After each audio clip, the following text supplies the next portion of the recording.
Doesn't that song just get you all jazzed up for a nice Wednesday morning? The biggest day in radio history takes place every single Wednesday on Damn Radio.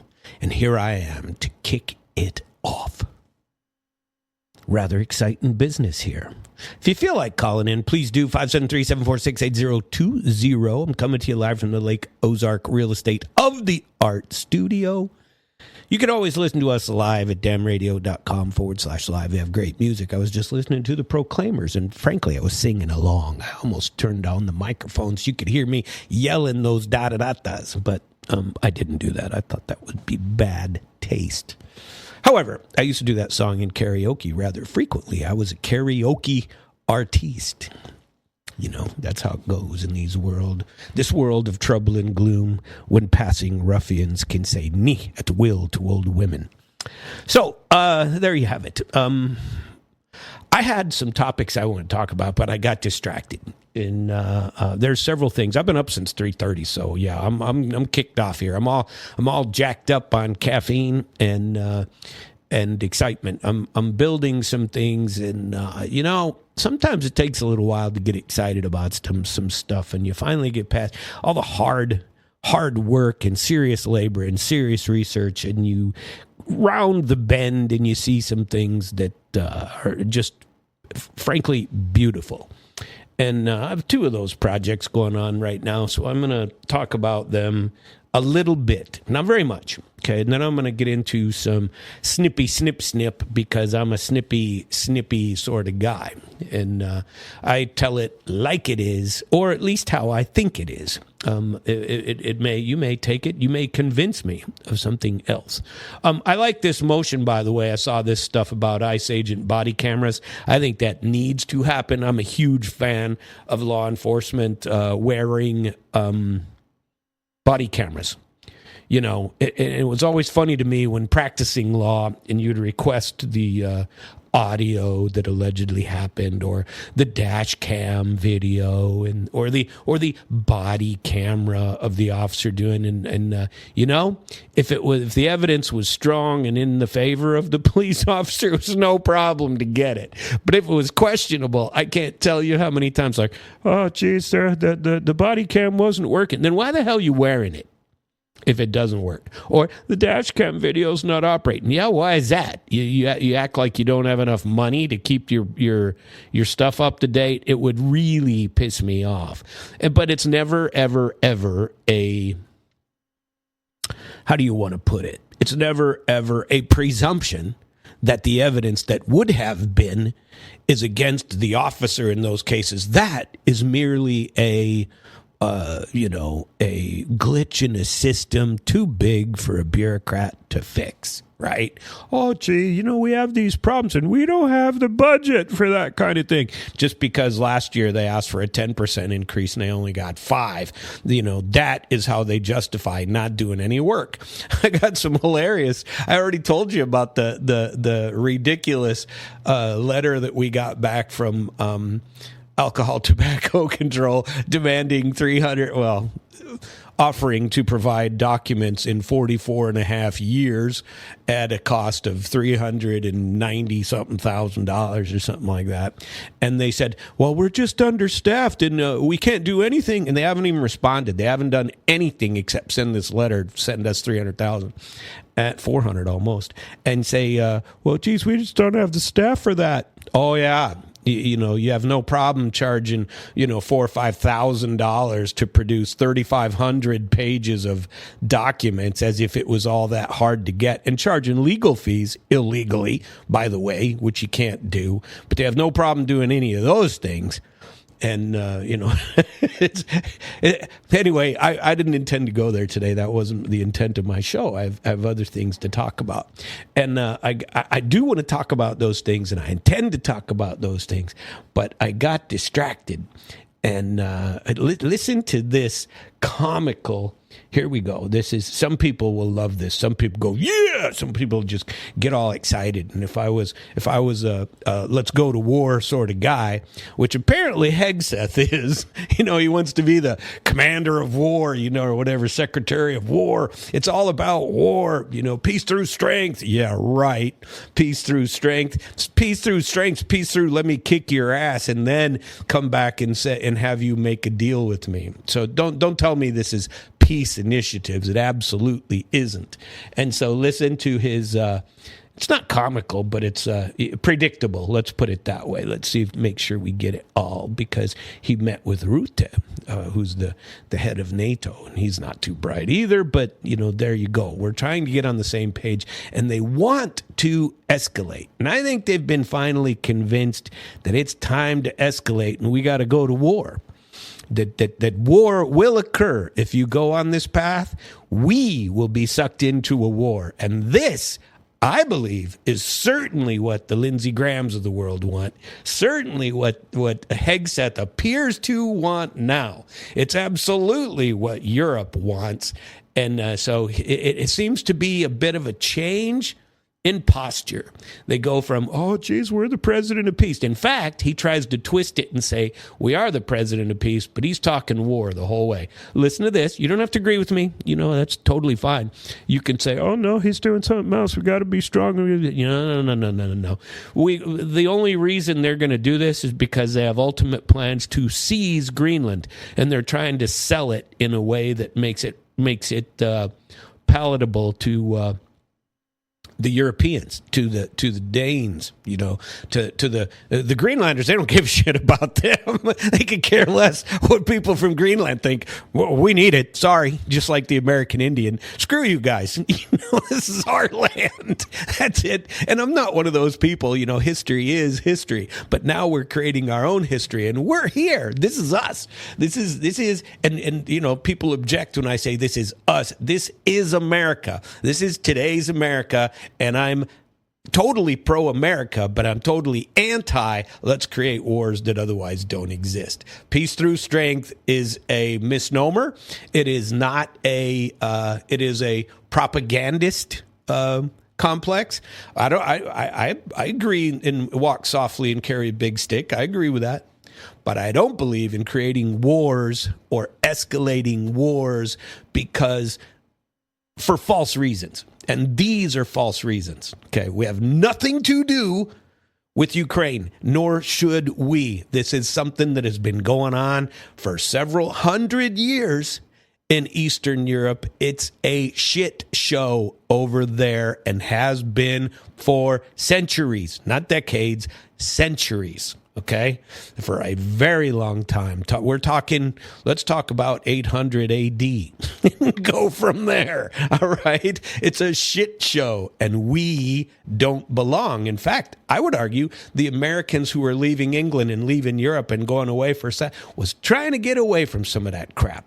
Now, they took advantage of the Indians over here. There's estimates they killed millions upon millions upon millions. I can't remember the exact number that somebody estimated one time, but they said over the course of America's, or, of the current America's destruction of the Indian cultures, hundreds of millions. The population here was extremely large, and they're obviously gone now and quite small. But that's history. We can't do anything about that. All we can do is affect what's here today. But I'm afraid that we're creating a similar sort of history in a place where we don't belong, and which is what our forefathers were trying to get out of. Okay. And the BS that, America won World War II, my ass. We were participants, but it wasn't us. And everybody, it's easy to say, geez, if it wasn't for us, you guys would be speaking German. That ain't true. Well, partially true, but it ain't the end of the story. And if you don't understand that, you got a problem. So anyway, with all that in mind, let's listen to the glorious commander, the glorious Fox News host. And I always liked the guy. I thought he was funny and he's well spoken, but he's driving a train toward war. He's not driving a train to maintain peace. He's driving a train of war, and he's loving every second of it. Okay, and here we go. Ready? Seeing you were doing, Mark. It's great to see you. Great to see you. Absolutely. Great to be here. And Mark mentioned it. Firepower. That's what is coming. We expect and is coming from NATO. And it was a historic summit just a couple of months ago, brought about by leadership of President Trump to say we need our allies to step up. And they did, and they have in those commitments. Now those commitments will soon translate into capabilities, which is the most important aspect of it. And one part of that, of course, is Pearl, is the initiative where European countries buy U.S. weapons, transfer to NATO for the fight in Ukraine to bring peace to that conflict. And if there's anything we've learned under President Trump, is the active application of peace through strength. Yes. You get peace when you are strong, not when you use strong words or wag your finger. You get it when you have strong and real capabilities that adversaries respect.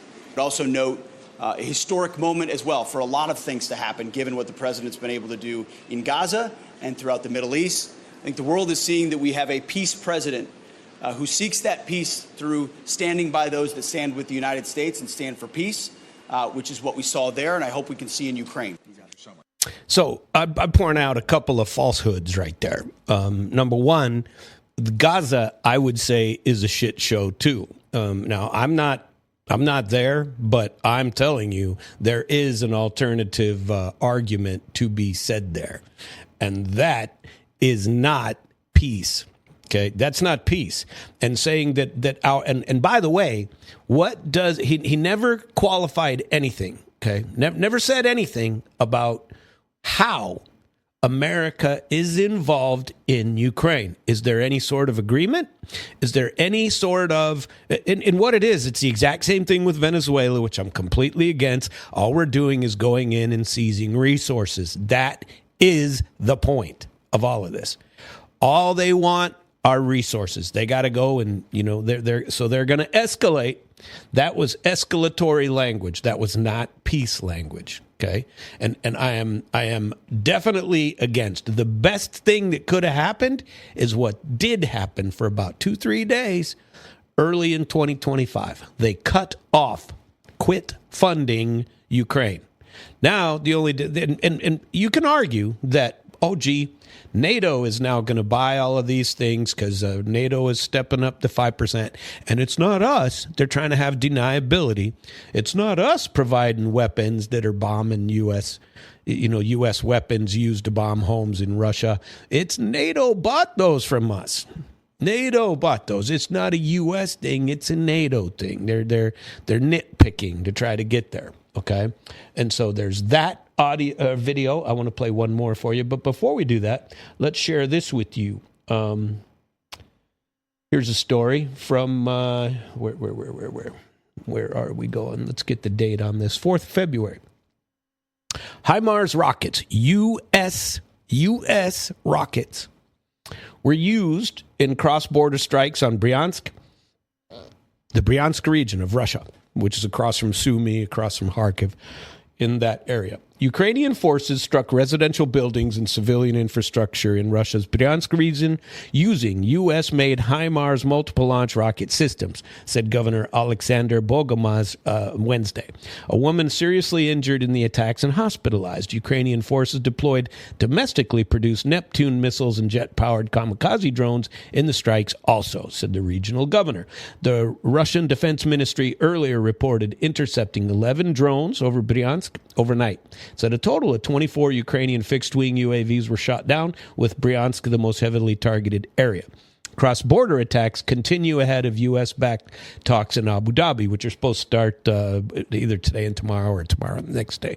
Don't remember. It's 2 days this week, but I believe it's Thursday and Friday. Could be starting as early as today. Or they would have already occurred then because it's 8 hours ahead over there. Anyway, last week, Moscow agreed to temporarily suspend strikes on Ukrainian energy infrastructure, which Russian military says disrupts the production of weapons to be used against Ukraine. Of course, Hegseth wants to now supply them through NATO and says, well, as long as NATO's paying for it, we don't give a rip, which is fine Fine. But in many instances, they say U.S. weapons can't be used to send. Remember that big debate that they were talking about, Storm Shadows for is it France that makes the Storm Shadow? I forget, but it might be England. I don't remember. But I think it's France saying, those Storm Shadows being sent into Russia are like, since they can't be targeted, since you can't target him without U.S. Intelligence, U.S. targeting power, and U.S. oversight, French oversight in that instance, then it can't be. The HIMARS, same deal. Okay, so if you're starting to send ICBM type of missiles, or you're sending, ballistic missiles of any kind, then those have to be targeted using U.S. intelligence and all that stuff if it's U.S. stuff, and with the U.S. crew inputting the targeting capacities in there. So, cross-border attacks continued. Last week, Russia, blah, blah, blah, blah, blah. The unilateral pause requested by Trump was meant to build goodwill. And Trump and Putin did it. Putin kept his word, according to Trump. We'll share that with you in a minute. Russian President Putin kept his word, Trump told reporters, confirming that the pause lasted from Sunday to Sunday. But Zelensky says Russia didn't keep their word for a week. The week-long Sunday to Sunday, and after Ukraine canceled the next round, which were supposed to take place over this past weekend, Russia started bombing again, because the whole point is trying to get Russia to agree to a ceasefire. That's the entire point. The strategy is to get it set up so that a ceasefire occurs, which gives Ukraine time to rebuild and put all these new weapons on the front lines to stop the advance of the Russians, which is taking place. Back in October, November, what were we talking about? Pokrovsk and Mirnograd, those two cities. Those two cities are now long gone. And those two cities are completely gone, and Russia is still pushing further west in Zaporozhye. And they're doing it. It's happening. And they have gained another 10, 20 kilometers along the entire front line since that time. And Russia is advancing. They don't report about it anywhere over here. It's hard to get anything truthful over here about any of it. But now Rutte and all of the Europeans are still very much for upping the ante here and providing Ukraine more and more missiles. They don't have any men, and they're trying hard to get more men, but they don't have any. So they just want to have guys sitting in bunkers sending over drones and missiles into Russia. That's what's happening. Now, I'm not saying that Russia's not doing the same thing, but Russia's been doing that for a while. And the war is over these areas right here, okay? And the Ukrainians aren't trying to stop the advance. They're trying to torment the rear.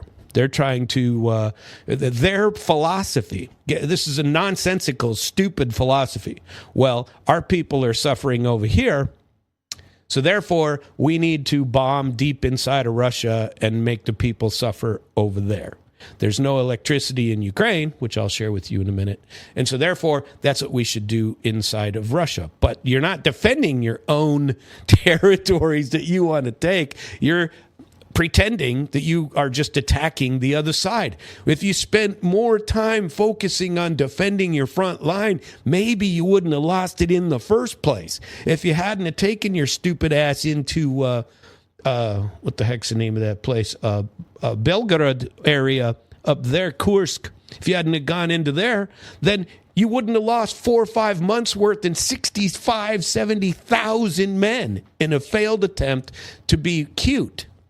And to show the rest of the world that, hey, we can defend Greenland for you. You can't defend your own friggin' country. How the hell are you going to defend Greenland? This is nonsense. And the war needs to end. Don't act like I want this to continue. I do not. I want it over. But this is BS. And it's BS what Hegseth said. And he took my topic away from me this morning, although it did have some to do with it. But I saw what he was posting on that. It's like, oh, my God, we got to play this from this nut job. And, I suppose I twisted on him. I was always on the fence about Rubio, right? But Rubio's totally clear now. He's what do you call it?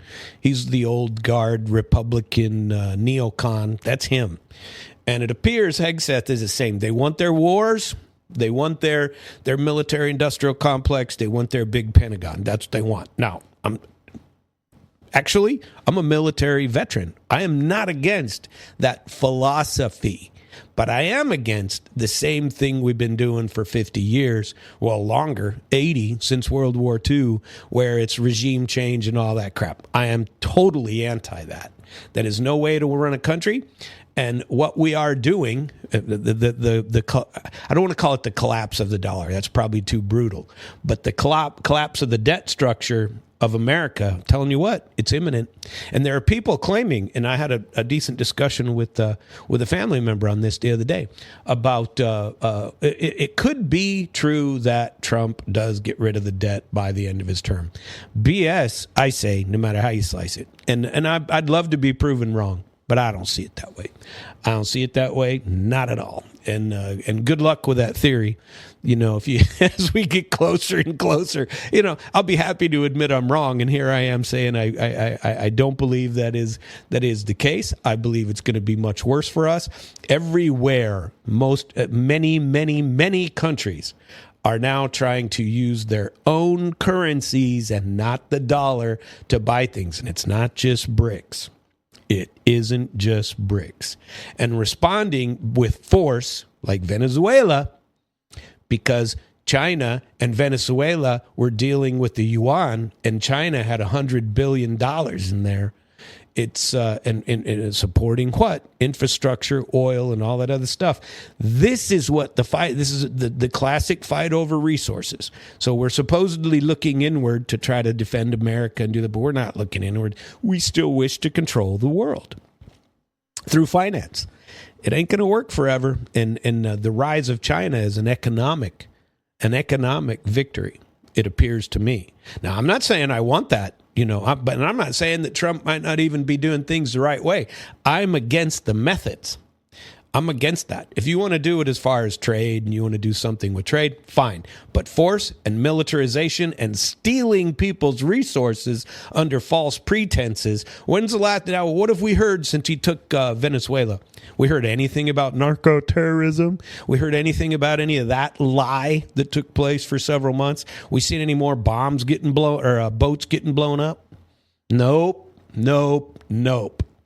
You know, those say, well, we proved our point. Narco-terrorism got us in the door, and now we've stolen the oil, and which is all we really want in the first place, which was admitted the next day. All we really wanted is the oil, because our refineries along the Gulf Coast are empty. You know, they can only run on that sweet crude that comes from Venezuela. Nonsense. This whole thing, and I'm rambling here, but I'm definitely against this thought process, and I don't like it. I don't like it, and as an American, you shouldn't like it. It's BS. So I want to send for you, let's talk about Ukraine a little bit more. I got another. I'm going to share it with you because it's better than me just paraphrasing what he said. I'm going to play the first few minutes of another one that I watched last night. Everybody knows I follow a couple of people, Alex Christoforou for one, and then I follow as well the Military Summary Channel. And it was interesting last night how that went, and I want to get back to there and maybe share the first little bit with you and see if it can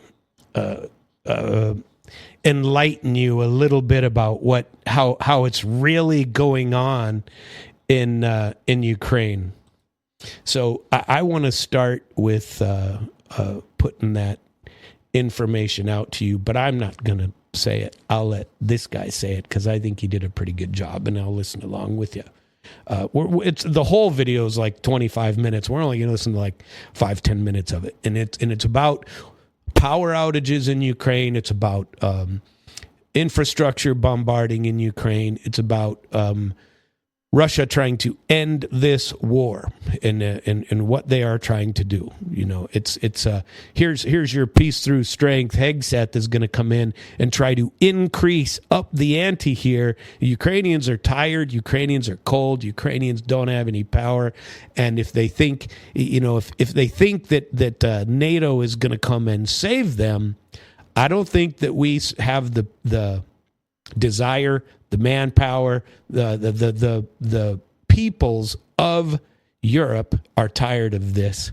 Americans tired of it. Now that they know the truth of it, most of us have become, well, wait a minute. The Russians had a good argument in the first place. Why in the world are we still doing this? And why doesn't somebody? The wrong answer is to escalate. The right answer is to capitulate and say, east of the Dnipro, that's always been Russian anyway. And that's just how it is. The fact that Stalin gave it to us or Khrushchev added to it back in the 50s is not the issue. It's always been Russian speaking, Russian dominant to huge percentages. West of the Dnipro, kind of the opposite, although there's still many, many, many hundreds of thousands of Russian and Russian native speakers and all of that stuff. But if once you get east of the Dnipro, it's always been Russia. And it's always been Russian, Veliki Rus, as they say, which included some Ukrainian, on the edge and on all that stuff. But that's... Anyway, let's not go into ancient history on this. Let us add what we can to see what the Ukrainians are going through right now. Okay, as this was from last night, which meant it was 8 hours ahead, which put it just at the end of the. It came out yesterday about this was 2/3 of 2026. Came out. This would be the afternoon one, so it was overnight bombings and events in Kyiv and other parts of Ukraine, power structure specifically. Let's listen in. And first of all, and once again, we're going to talk about the Russian attack that took place between the 2nd and the 3rd of February of 2026. The Russians used hundreds of drones and dozens of missiles to attack objects of energy infrastructure through Ukraine. And as we discussed during the previous video, this map was published by pro-Ukrainian sources, and here we can see the approximate routes of what exactly the Russians were attacking. So the Russians were attacking during the entire night. That was a very long attack. The Russians attacked the city of Kyiv, the Vinnytsia region. The Russians attacked the city of Odessa. The Russians attacked the regions of Dnipro and Zaporozhye. And the Russians attacked the cities of Kharkiv and the city of Sumy. So lots of explosions. The Russians dealt significant damage. And the most important thing is that as a result of this attack, the Russians most likely managed to destroy up to 3 power stations. So once again, during the morning, we received first updates on this matter, but we had reports just on the matter of how many missiles the Russians used to attack this or that object of energy infrastructure. But this evening, we received more details about this attack, so let's discuss everything in details. And first, let's start with the city of Kyiv, because the Russians, as a result of this massive attack, destroyed another power station.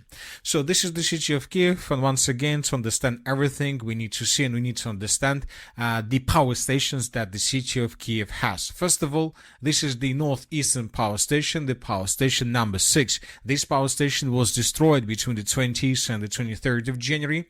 Also, we have the power station in the eastern part of the city. This is power station number 4, and the Russians attacked this power station today during the previous night. We have the third power station in the southern part of the city. This is power station number 5, and we have a heating house in the central part of the city of Kyiv that Ukrainians use to support homes with heats, with water, and so on. So 3 power station and 1 boiler house. So the Russians attacked during the night just 2 power stations, the power station number 4 and the power station number 5. So during the morning, we received numbers. So according to information we have, during this massive attack, the Russians launched just 2 Iskander missiles to attack the Kyiv 4 power plant. But later, more precisely, somewhere at noon time, pro-Ukrainian sources published this video. And here we can see Mark Rutte air defense system that didn't help Ukrainians during the previous night. He arrived in this area, and the Minister of Energy showed the destruction of one of the thermal power plants in Kyiv. He arrived at the facility along with NATO Secretary General Rutte. Later, this power station was geolocated, And according to information we have, this is the Kyiv's force power plant, and as you can see according to this video, this power plant was completely destroyed as a result of Russian attack. So based on this video, based on this report, we are not going to adjust anything, we just will note that the power station was completely destroyed without any chances to repair it. It's probably much more easier to build a new one. So these power stations, so now understand, was destroyed during the night between the 2nd and the 3rd of February. But if we increase the numbers of updates since the beginning of January, we need to discuss the situation around the power station number 6. As I told you minutes ago, this power station was destroyed as well. So, for example, this satellite picture was published on January 25th, and according to the satellite picture, I know this is a little bit on the long side, but he's showing the destruction of the power plant. These power plants are gone. They are destroyed. They will not be rebuilding these or repairing or refurbishing or whatever over the next month or so. These will take years to rebuild. The mayor is showing him some video as you go. And by the way, this channel is Military Summary Channel, and I'm probably a little obsessive about this, and I try to once or twice a week get on and figure out what it is. But I think it's important because Americans don't realize what is going on in Ukraine. This is real war. This is hundreds and hundreds of thousands of people dying and hundreds of thousands of people suffering, and in Ukraine being abandoned for the next generations. They've lost entire generation, and they're going to lose another one. And they're not going to win this war. It's not going to happen. And I mean, I suppose we could all escalate in which everybody loses. We can all join in the losses, but this war is over already. And somebody needs to realize it and be done with it. Capitulation is the only real sensible strategy. And I'm sorry, I'm rambling again, but let's get back to the suffering that's going on in Kyiv right now. And by the way, after this, they go into the Dnipro region, Dnipropetrovsk, and I believe into also Zaporizhia areas as well. This is not just one city. They did it the same in Odessa. They are destroying all the power plants, and it is freaking cold over there. This week, it's going to be lower than zero, under zero. The temperatures are going to be brutally cold, and there's no heat, no water, no electricity. None. And that's not true. 2-3 hours a day, if you're lucky. And they're trying to reroute power from nuclear power stations in Eastern Europe, but, it's still intermittent what they're getting. Let us proceed. No hot production. Thermal power plants went into lockdown. So this article was published on the 25th. And furthermore, for example, this is the differences between different satellite pictures between the dates. This is the picture between the 24th and the 20th of January. So as you can see, as a result of attack between these dates, we can see that the Russians attacked this building, this construction. So this construction was damaged by Russians. And for example, this video shows the difference between 16th of January and the 21st of January. So according to this video, the Russians attacked this southern construction. So, and later we received this video published by pro-Ukrainian sources. And here we can see, according to the author of this video, the consequences of Russian attack on the power station number 6. As you can see, this power station is also completely destroyed. So, summarizing everything, we can make a conclusion that by the end of the 3rd of February, the Russians have destroyed 2 power stations of the city of Kyiv. And this is a very big and a very huge problem for Ukraine and for the Ukrainians and for the citizens of the city of Kyiv. As for the most southern power station, this is the power station number 5. During the previous nights, we received the report that Russians attacked this power station with at least 4 Iskander missiles, but as of the end of the 3rd of February of 2026, we haven't received anything additional. We haven't received any video from this area where we can see that whether the plant was destroyed or not, and we don't have set. And what he means by that is he likes to confirm the damage that he brings up. This guy, the reason I like him is he does take Ukrainian sources, Russian sources. All the video that he provides is geolocated video, or if it's not, he says so, but that's pretty rare. All of them are geolocated and show the actual happenings on the ground. This is one of the guys who helped show that Zelensky was full of crap and was putting AI videos up that weren't even real, that were stuff that the geolocation was correct, but the time was different, like months and previously, after Ukraine had been run off from certain places. I forget what city they were talking about. I think up in the north of northeast. Was it? I don't know. Was it Mirotvorets? I don't remember, but it doesn't matter. He does a lot of these sorts of videos, and the two other power stations. One of them, Mark Rutte, toured with the mayor of Kyiv, and the other one, they have videos also with the mayor of Kyiv, and they're shown on TV in Ukraine, and they're saying, look, there's not going to be any power because of this, so he backs them up. And that's why I like listening to this guy, because this isn't just a Russian, whatever you want to call it, a Russian glorifying channel.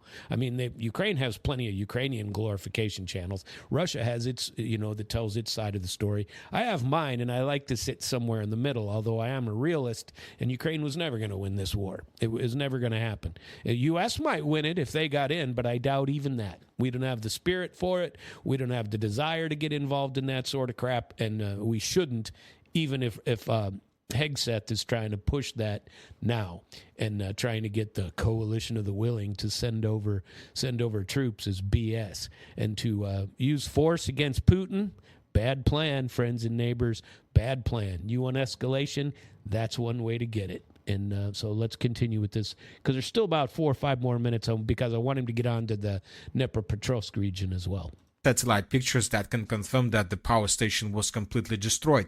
If we increase the numbers of updates since the beginning of January, here we can see the report that was published on the 25th of January of 2026. And according to this report, on the 25th of January, the plant was working. So which means that the power plant still operates, and that probably this is the only power station that currently can supply and support the city of Kyiv.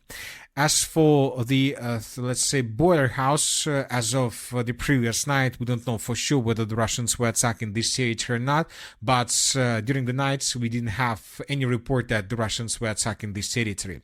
So, once again, there were 3 power stations, and now we see that 2 of them were completely destroyed, and there is another important object of energy infrastructure, and we are talking about this Kyiv 750 electrical substation. So, according to different sources, according to independent experts, the Russians during the previous night attacked this substation with 12 Ha-32 missiles and 2 Zircons missiles. But as you can see, during the day we haven't received anything, and due to the fact that there is no total blackout on the territory of the city of Kyiv, this means that most likely these missiles that the Russians used to attack this object of energy infrastructure were brought down by the Ukrainians, and the Russians haven't managed to deal significant damage to this object of critical infrastructure, which means that Ukrainians still have possibilities to receive power, to receive electricity from the Rovno nuclear power plant. So most likely this object of critical infrastructure is well protected and well defended with Ukraine's air defense forces. So this is the situation in the city of Kyiv, and obviously, to kind of clarify that the substation is probably 30, 40, maybe 50, I can't tell the distance on this map, 50 kilometers west of Ukraine. And it's a substation for routing power from the nuclear plants far west, near the border of Poland, over by Lvov, and over by that area of northwestern, far western, but on the northern side of Ukraine. And so this nuclear power plant runs to the substation, and then from there into Kyiv. And what he's saying is, since there's still lighting and still a little bit of power, it's got to be coming from that substation, and the Russians haven't managed to take out that substation. But if they do, there's only one small thermal power plant covering all of Kyiv, and if they take that out, Kyiv's going to be in the dark and in the cold, and that's important. So he's going to move on to another city now, and I wanted to follow that as well. the Russians will repeat their attacks, they'll repeat attack.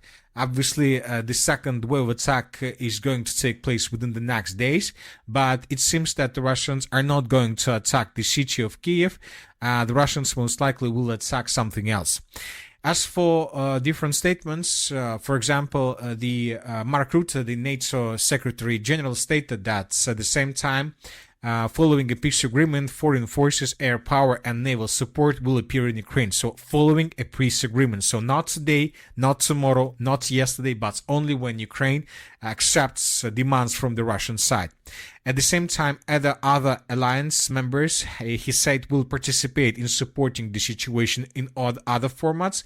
Moscow consistently opposes the deployment of foreign troops on Ukrainian territory. At the same time, European countries are not prepared to deploy troops without guarantees of the US support, which Washington has not yet officially confirmed. So there are too many questions without answers from Mark Rutte. Another important statement was made by Kyiv authorities. In Kyiv, thousands of homes are effectively without proper heating. Official government data on home heating connections does not reflect the actual situation.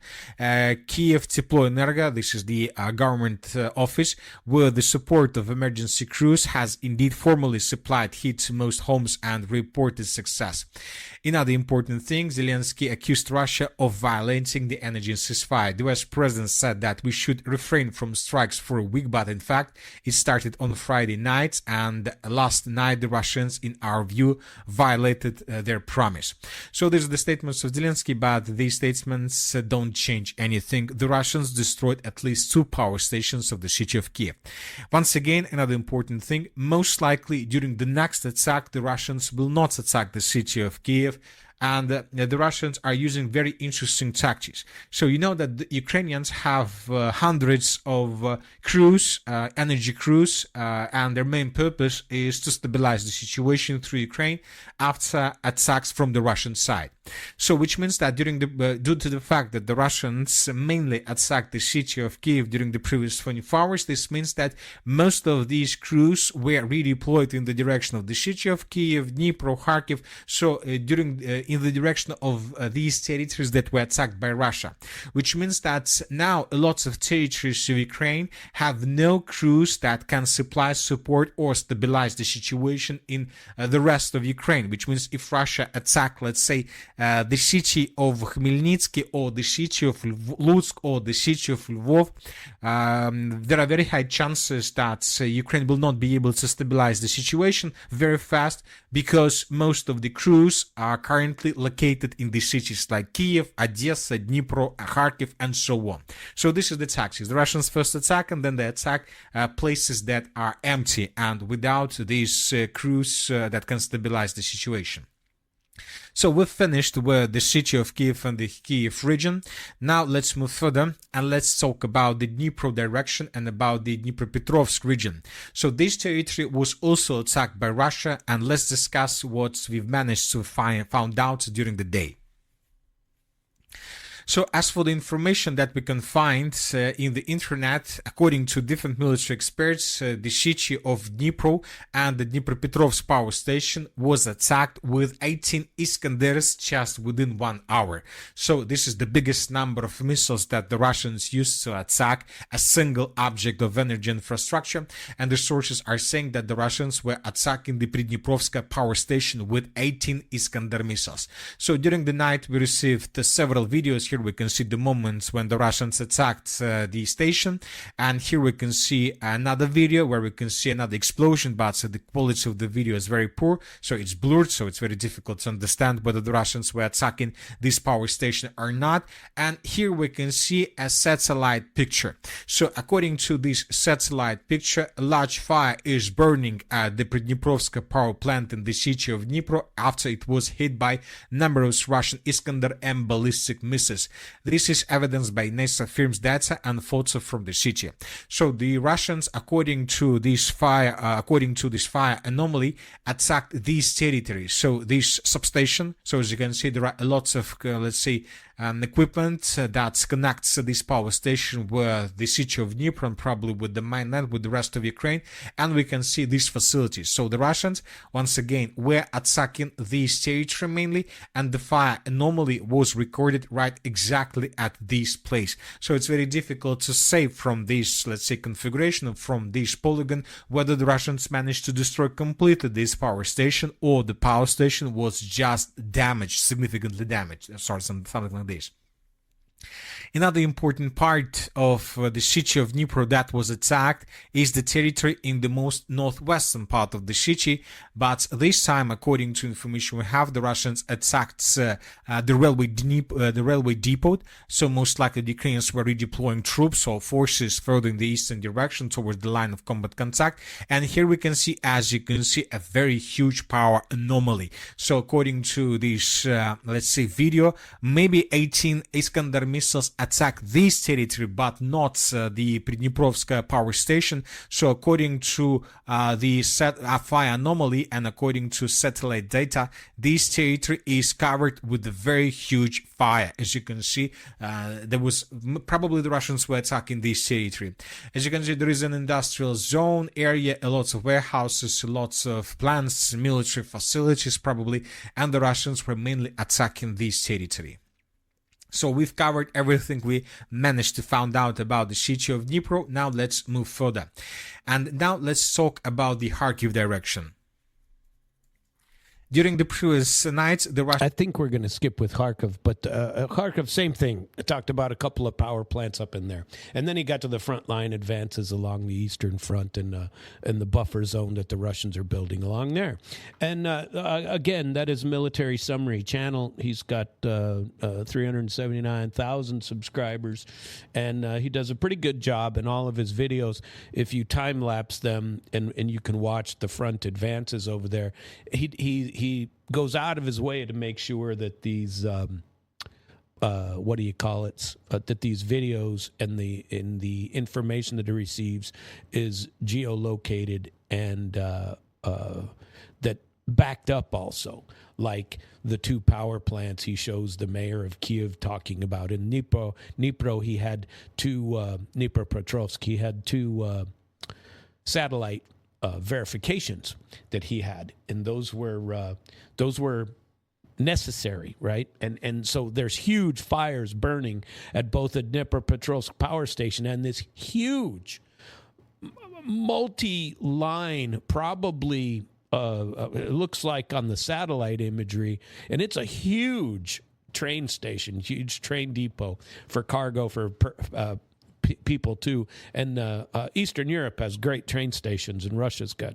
Russia, Ukraine had very, very, very good train stations. And this is an enormous train station in Dnipropetrovsk, a very large hub. And he said it's burning, and it's burning over a huge area. And so two huge fires in Dnipropetrovsk. The infrastructure of Ukraine is sorely damaged. The people are suffering dramatically, and this war needs to end.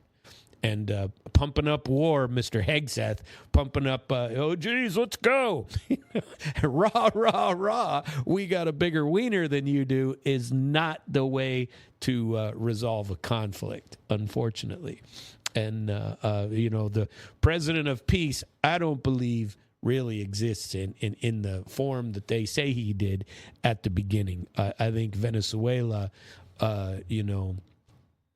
took care of that impression that people may have had, and this talk about Greenland, and now we're seeing the real efforts, which are Lindsey Graham driven. I mean, he wants to go into, he and Rubio want to go after Iran too. Why don't we start 3 or 4 more wars for the next 20 years? Why don't we do that? That's good for America. It's good for the same old money grubbers that it has been for decades. That's for sure. And I am anti that. I am pro-strength, pro-military, anti-war. But you can't pump up the military-industrial complex without active conflict. So we create our own conflict to make sure that the politicians get the right backing. That's what this is all about. Maybe that's cynical, but that's what it is. Same old thing, just a different crew running it. That's my thought process on that. Let's go back to find another couple of things. I wanted to talk about a little bit. By the way, Rutte has said as well, before I get to that new line of thought that I wanted to get to, NATO, the Secretary General, and Rutte was over there. The nations, they plan to deploy troops to Ukraine once the conflict is over, said Secretary General Mark Rutte. Moscow maintains that sending in Western military units is only going to escalate the conflict. They're not going to agree to it. They don't want it. That's not part of their idea of peace. And it will be a direct confrontation between Russia and NATO. But Hegseth, you heard him. He's driving for that. He wants that. He wants conflict between NATO and Russia because that means America gets to sell NATO more weapons. But the Europeans don't want to do it unless they have military backing from America, which means military soldiers from America that get to go hoo-ah and run over to Ukraine and start, killing Russians, hope in their mind, right? This is escalation talk. That's what this is. Kyiv's European backers continuously lobby to send soldiers as a means of guaranteeing Ukraine's security. Some European allies announced that they will deploy troops to Ukraine after a deal is reached, said Secretary General Mark Rutte in a speech to Ukrainian parliament Tuesday. Troops on the ground, jets in the air, ships on the Black Sea. The United States is going to be the backstop. Yeah. So that is what NATO heads are saying. The U.S. is the backstop. That's what they're saying. That we are there. So Trump goes in, pushes for 5% adjustment, says he's going to lower the number of troops in American troops in Europe, which I think needs to happen. I've always thought that over the last 20, 30 years, I've thought that needed to happen. In the meantime, the U.S.-led military bloc is assisting, equipping, and training the Ukrainian armed forces and sending billions of dollars of critical U.S. military hardware to Ukraine, said Rutte. Russia warns that it treats any NATO soldiers sent to Ukraine as legitimate targets for strikes. The deployment of Western military units, facilities, warehouses, and other infrastructure in Ukraine is unacceptable to us. By the way, it always has been, and will be considered foreign intervention that poses a direct threat to Russia's security. Russian Foreign Minister Sergei Lavrov told journalists Monday. Moscow has long seen the conflict of a NATO proxy war against Russia carried out using Western material and Ukrainian manpower, or lack thereof, now. Ukraine's ambition to join the NATO and NATO's expansion toward Russia are among the root causes of the current conflict, according to Sergei Lavrov and Moscow. And they've been consistent in this forever.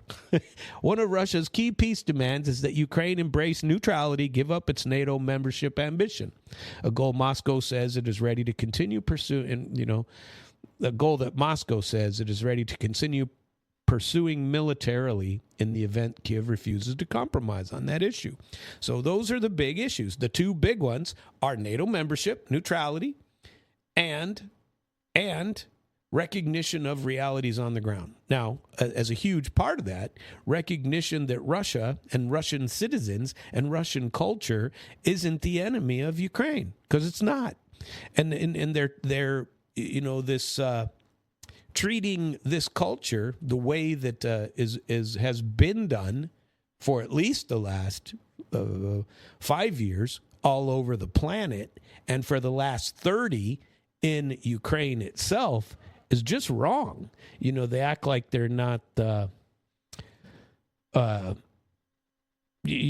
related, that they're not closely related and share a common history. It's nonsense. Here's more escalation talk for you. You ready? Ukraine strikes Russian homes with U.S.-made missiles. That's.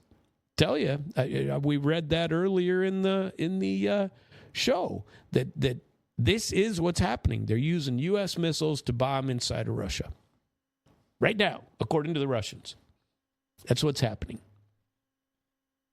Crazy, crazy stuff. Meanwhile, if you want something a tiny bit lighter, it's here we go. Let's get to this. It's not light at all. It's nonsense. But the FIFA president has been added to Ukraine's kill list. That Gianni Infantino has been accused of humanitarian aggression after criticizing the ban of Russian football players, soccer players. FIFA President Gianni Infantino is added to the kill list maintained by Ukraine's Mirotvorets state-backed website. Mirotvorets, is the website that most people call the kill list because of how many people have ended up dead that were on that list. Assassinated, killed, whatever. They publish personal data about individuals it labels as enemies of the state of Ukraine. The website accuses Infantino of humanitarian aggression against Ukraine and systemic support and cooperation with Russia.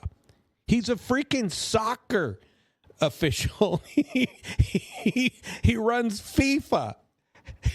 It has to do with soccer. And now he's accused of consorting with the enemy, basically, and put on a kill list. And he's helping to spread Russian propaganda by allowing soccer players from Russia. I'm very much against this nonsense.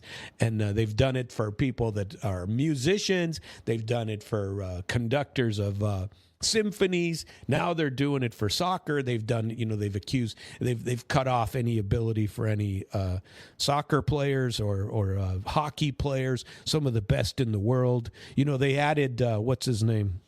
The guy from, has the most goals in hockey. Man, I can't remember his name off the top of my head here. But in 2019, Russian President Putin awarded Infantino the Order of Friendship. Ukrainian officials have attacked Infantino for expressing the hope in a recent interview that Russian football players could again be allowed to participate in international competitions. He said that such bans and boycotts create more frustration and hatred. You're not allowed to make such conciliatory statements that say, perhaps we should all just get along. You're going on the enemy kill list. You're an enemy. If you don't condemn Russia, you're our enemy. Nonsense. Nonsense to try to get people to work together in some respect. Or to, you could argue that soccer is a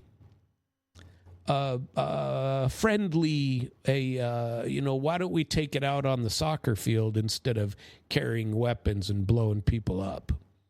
Why do we attempt that? Why don't we use it as an inroad toward a peace effort? Culture has a way of doing that. Understanding other people and their point of view can help in that regard. But, oh, no, we got to put you on a kill list. Why? Because we're Ukraine. That's it. They are extremely nationalist. I had made a whole bunch of friends and even started talking with Ukrainians on my little, my Russian channel, my Russian language YouTube channel. And I plan to start that up again here recently. I haven't done anything on it for 5-6 months because of timing and a couple other things, but I'm going to start up again, hopefully this Friday. Use the hour that I don't do Fridays on Damn Radio and International Flavor in English to do my video shot and then put the recordings of it in Russian, because I do it in Russian, and I'll put that on my internationalflavor.com podcasts for Friday, but I won't. Obviously, I'm in America. I won't broadcast on Damn Radio. It's not like we have a lot of Russian listeners. And if they do, it's usually through my internationalflavor.com website and not the other. And I do plan on getting started with that again on hopefully Friday. I think I'm almost ready. I almost did it last Friday, but it wasn't quite ready. So I'm going to try to get that done for this Friday. And I've been trying to get it organized and have the video done properly and that kind of thing. I'm not pleased with my mini studio that I've created and for video purposes, and so I'm trying to get that done over the next day or two, and hopefully Friday do it. If not, the first time will be next Friday. And that YouTube channel is at Samuel Trapp. YouTube at Samuel Trapp, and and it's Международный вкус, which is the word's international flavor, на русском in Russian, and I will do that show in Russian once a week, and hopefully get back to regular broadcast of that. I used to do it a short 20 minutes every day, 8 minutes a day, something like that, that I would put out. Anyway, Ukrainian Foreign Minister Andrei Sybiga labeled the global football chief a moral degenerate. So this is how Ukraine's saying it. The FIFA chief is a moral degenerate because he says that bans and boycotts create frustration and hatred. Russian athletes were barred from most global sporting events, including FIFA and UEFA competitions, following the outbreak of, the escalation of the conflict in February 2022. Moscow denounces these bans, as do I, as discriminatory and a violation of the Olympic Charter. Sports and the Olympic movement should never be publicized. And by the way, it's never been publicized before. This is the first time it's been publicized, and people have been said, you don't get to participate. It's nonsense, truly. They shouldn't be politicized, said Dmitry Peskov Tuesday. Mirotvorets, which operates independently but maintains close ties to Ukrainian security services, has been branded a kill list after multiple people featured on it were later murdered or killed under suspicious circumstances. Each entry notably includes a date of elimination field beneath the subject's birth date. So once they're dead, they put a stamp on it and say eliminated. Tell me that's not a kill list. Yeah, nonsense. I don't like these things. I just don't like it. What else do we have? We have Gaddafi's son has now been assassinated. Have you heard about that yet? Saif Islam Gaddafi was shot in his own garden. A son of the former Libyan leader Muammar Gaddafi was assassinated. He was killed by 4 people who quickly fled the scene after shooting him in his garden, a family source told Al Arabiya. According to media reports, for the last several years, he'd been living in hiding in Libya. In 2015, Libyan court sentenced Saif al-Islam to death for his role in a crackdown on protests in the 2011 unrest that led to the downfall of his father's government. An international criminal court charged him with crimes against humanity. He was released in 2017 as general amnesty in 2021. He registered as a candidate for the presidential election scheduled for December. Vote ultimately collapsed amid political deadlock. Muammar Gaddafi took power in 1969 and ruled the oil-rich country until he was killed in 2011 by insurgents backed by whom? By the U.S.-led military intervention, as usual. Libya has since experienced intermittent civil war, remains divided, of course. U.S. doesn't give a crap about that. It's just what can we get temporarily for all this stuff. Between rival governments in the East and West, presidential and parliamentary elections are repeatedly postponed as political tension persists and will, in spite of the U.S. trying to dictate what they will do in that country and engaging in regime change if people aren't, don't allow themselves to be dominated by the U.S. military-industrial complex. That is the fact. So there you have it. What else do we have? There's another one. Why don't we go back to Iraq? Let's do that, okay? The U.S. is now threatening Iraq again over who's running that country. Okay. U.S. is warning Iraq of possible economic repercussions if Prime Minister Nouri al-Maliki returns to power, said Bloomberg on Tuesday.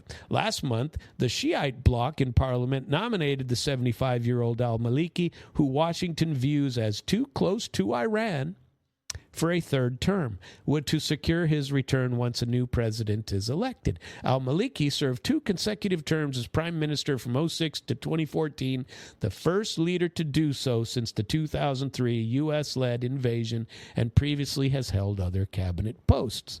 The White House stepped up pressure on Baghdad in recent days, said people familiar with the outlet. So here we are again, starting our foundations for what? Regime change, for dictating who will be there. The names may have been changed, but the apparatus still exists. Maybe U.S. Agency for International Development doesn't exist, but trust me, they're still funding the NGOs and the boots on the ground sort of types that collect all the money from the U.S. to engage in regime change there. That's what we are doing, and I don't think we should be. None of our freaking business.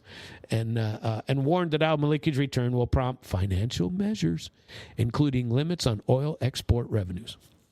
The leverage dates back to the aftermath of a catastrophic U.S. invasion of Iraq, which placed oil proceeds under U.S. oversight, gee, there's a surprise, and gave Washington supervision over 90% of the country's budget.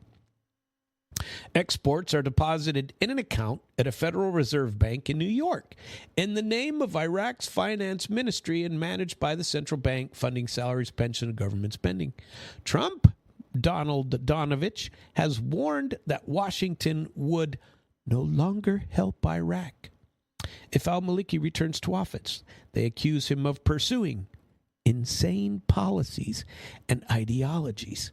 Iran has reportedly urged its Iraqi political allies to resist U.S. pressure.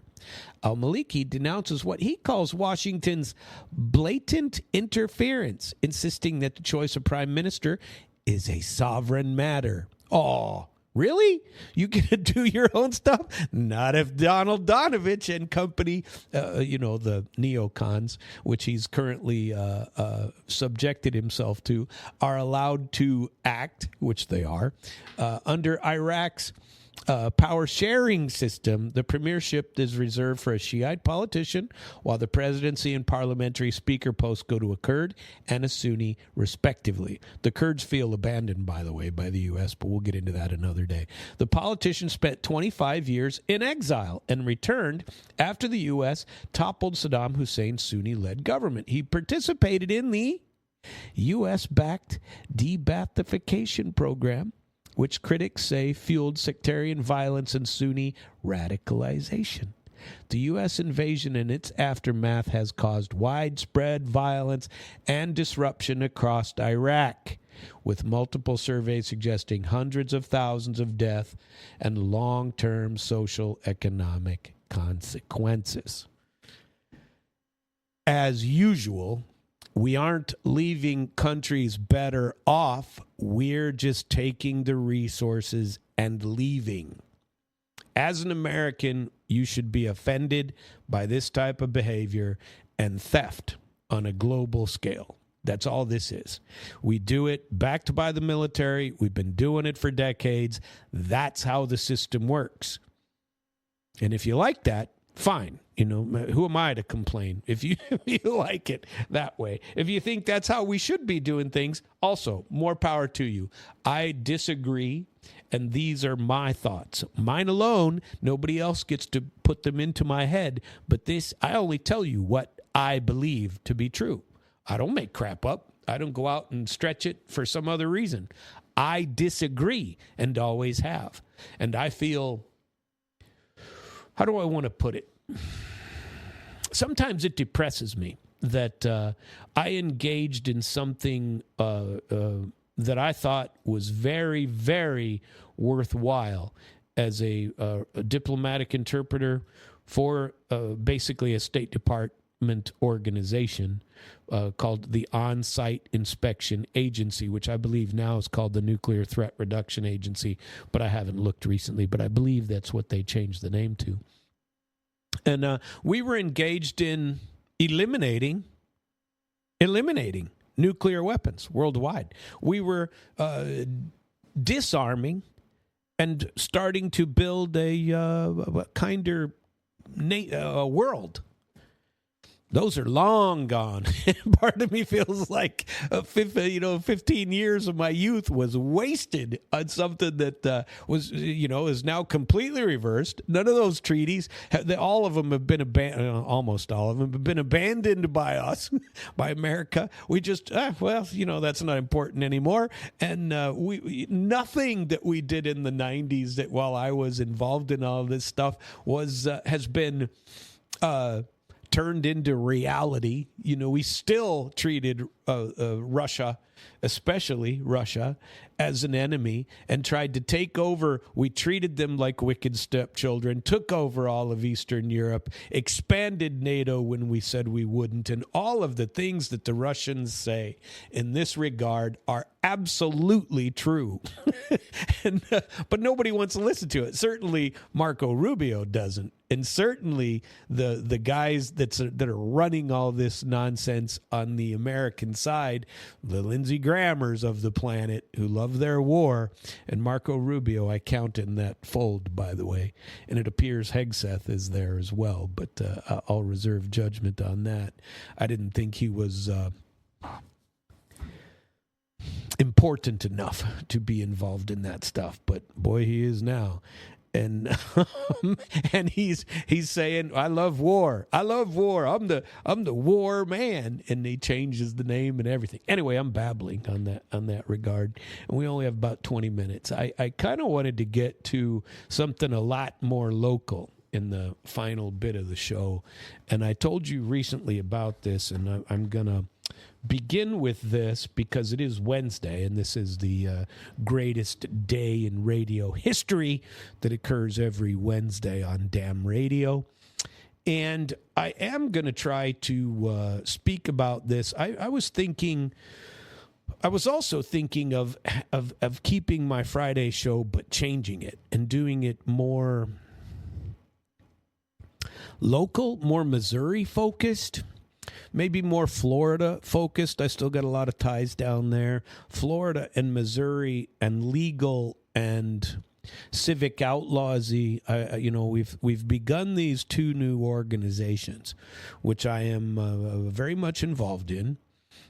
Civic Outlaws, which is a 501c3, which is a charity, and go to civicoutlaws.com. The basic, very good, very nice website is out there, and it shows some of our current activities attacking government overreach. We have many, 4 or 5 current endeavors that some we're very deep into already, and others are just getting started. But we have several more in the pipeline.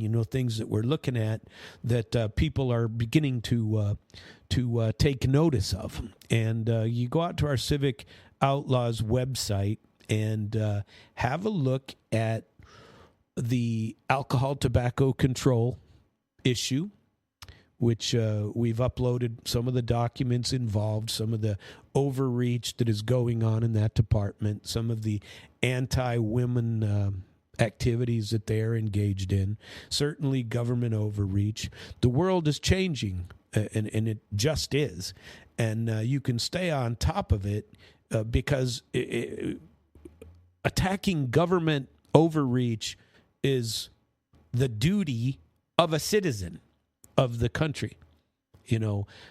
Limiting government power is something that should be in the interests of all Americans.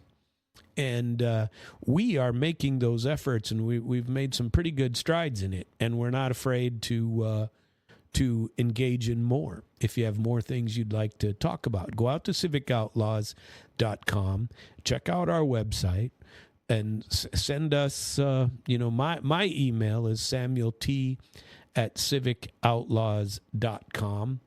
And, if you have issues to send, you can also upload them on civicoutlaws.com. But more importantly, we are building, as I've talked, more importantly to me anyway, is building what we call the modern law ecosystem. And the practice of law is changing. There's no doubt. And there are discussions nationwide in this regard. And there are efforts nationwide in this regard. And I've been keeping track of this because it's important to me. And it's important to me the BS way that Missouri has engaged in the practice of law and the lack of regulation and oversight of certain programs of the Missouri Bar and the bureaucratic BS that they engage in to go and destroy the livelihoods of attorneys, former attorneys, people that are trying to get admitted to the practice of law, and the horrific structure and the targeting of particular attorneys, such as me, and the efforts to cease to allow them to even make a living nationwide. By the way, by cryptic, opaque systems, just like any other government overreach.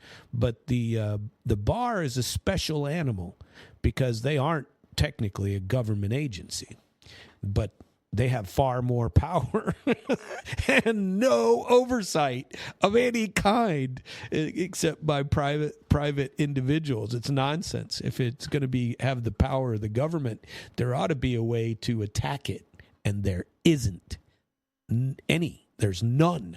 And so you can't really do it. So that is part of it. And so I'm being, as the chief principal, the director of operations for the modern law ecosystem, I'm being particularly careful. I am being open. We are on, for our part, are gonna be transparent. And we're creating an ecosystem where attorneys can cooperate. COVID changed the world. Everybody knows that. And AI is changing the world even now. And we are on the cutting edge of that at Modern Law Ecosystem. And we are developing our own platform to allow the interchange of ideas, of philosophies, and, we'll take some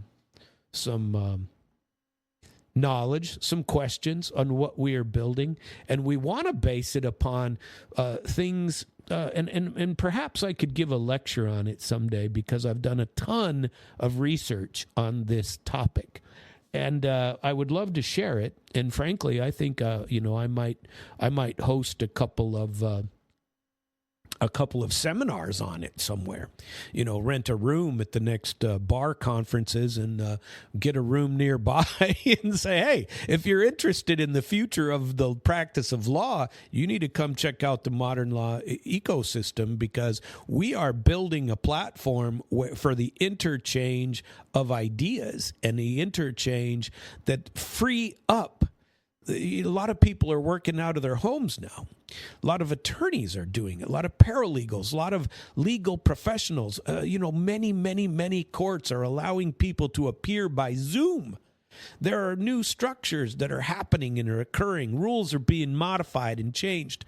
And I, trust me, I am trying to stay very much on top of what these rules are and how they work and the interplay between them, because it's important to me. I think the practice of law is still, even though they screwed me hard, and I'm never going to recover from that. It's BS what they did to me, and I'd be happy to chat about it with anyone who's interested. But we're doing it publicly. I'm tired of these backroom BS nonsense things. You want to quiz me?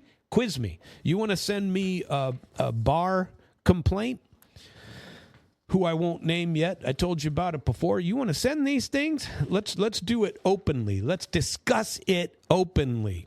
I'm tired of this hiding behind the stuff where people get to say evil things about me that just aren't true, and they get to allege things against me, and I don't get to defend myself. They get to create articles about me, ship them off to newspapers, and act as if they are true, and they never even get an opposing point of view. And I'm telling you, I've had it. My reputation has been destroyed. My livelihood has been destroyed. My life, in many respects, has been destroyed And I was nothing but open. And, I have my disputes. I'm pretty open about them. I think I've been quite open about my thoughts on this matter all the way to the United States Supreme Court. And I believe they all got it wrong. Just because I lost doesn't mean they're not wrong. It means they're protecting a structure that's BS. It doesn't mean it's right. It's not, there are people that lose all the time. There are people in prison that don't belong there. And if you believe everybody that's in prison belongs there, I got to tell you, you're wrong. That's not how it is. Money gets you out of things. Connections get you out of things. That is history in America. It's reality in America. And don't go thinking that it's not, because it is. And so I encourage you to become familiar with the modern law ecosystem structure, because the practice of law is changing, and we are at the forefront of it. And I intend to stay there. And I intend to continue to be at the front of it. I want to discuss these things. There are some serious backers of some of the things that we are attempting to accomplish at Modern Law Ecosystems. And, there are protections that we are putting in place. We are how many months into this, and we haven't taken on a single.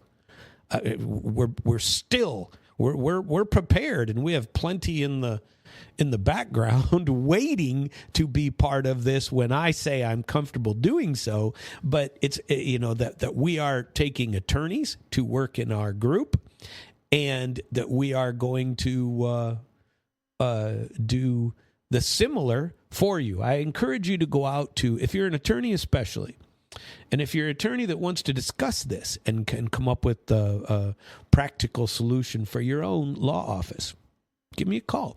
Send me an email. Well, I'd be happy to chat about it and discuss what efforts we have undergone, how we protect ourselves and your decision-making ability as an attorney. I don't practice law anymore. I don't sell hours to clients. I don't do any of that stuff. I don't give legal advice anymore. I don't do any of that. In fact, screw that. If I'm subject to the overreach of a bunch of bandits from Jefferson City, forget it. I'm not interested. If they can have lawless processes and come after people the way they came after me, because I'm, I don't know what, confrontational, because I'm blunt and brutal in the things that I say, maybe I'm not the greatest of politicians. I'm not a politician. I never wanted to be. And remember, I used to play that for the opener of my show. I'm not a politician. I'm a businessman. And Depeche Mode song, by the way, just so you know. I wanted to kind of play. There was a song I was looking for that I'm going to end the show with. I have to cut it off on my internationalflavor.com website. But if you want to hear the song, you can get on to damradio.com/podcasts and listen to it there. And I have to go back to YouTube and find it. I found it earlier, but I've played around since then. But I want to play this as we end the show and see if we can. I think this is the one. I believe so. I got to play it in my own ear first so I see the right one. I think it is the right one. And I just want to, and I want to play that. But that'll be the last 3 minutes of the show. So it shows up but I think that's too fast. I don't like that one. I think it's got to be the different one. And maybe play it a little bit slower. Where's the long play version, friends and neighbors? I tell you what, I'm grumpy this morning. But I'm pretty much done with the show. That is it. But we're going to play a song by Annabelle England, Englund. And it's a kind of a remake of another song that I happen to like and listen to. I'm a fan of this type of music and of remixes. I have a lot of things on my playlists that are, what do you call it? Dance beat. I'm a fan, and I've been to see lots of techno. I went to one in Uzbekistan that was freaking amazing, and the tickets were like $7. Hear those tickets? I went to one in St. Louis. Cost me $130 to get into a huge open arena covering several blocks, and where they had lots of music. There was a music festival going on, and that was really cool. But it cost like $130 for a ticket. And in Uzbekistan, very similar, multiple Paul Van Dyke, and some of the Tiesto, some of those, what do you call it? DJ sorts that play that type of music were all there. It was really cool, and I like that stuff. I'm a little old for it, but I still like it. And in Uzbekistan, you want to go see a concert like that, fly to Uzbekistan or fly to Kazakhstan or somewhere like that, and check out those high dollar performers. In Uzbekistan, it'll cost a hell of a lot less, and the food is cheaper, everything is cheaper. It's certainly well worth the effort. So I wanted to tell you, I very much appreciate you being with me on today's show. We're going to play this version of Midnight Rapture for you as we leave and end the show today. Just because I like it, and I heard it on my heard part of it on my way in this morning in one of my playlists at about 3:30 this morning because I don't sleep, and I thought, you know what, I'm going to find that and I'm going to play it. Now this is not the right version, and I haven't been able to find the right version. There's an official video, and there's the falling up video and how it goes, but each one is a little bit different, and I want the right one. And so I'm going to play, let's make sure I got it teed up correctly here, shall we? And make sure that the song begins all right. Yeah, let's see. There we are. We are now officially teed up and ready to go. And so I will play this. I appreciate you being with me on damradio.com. Please listen to all my prior shows at internationalflavor.com.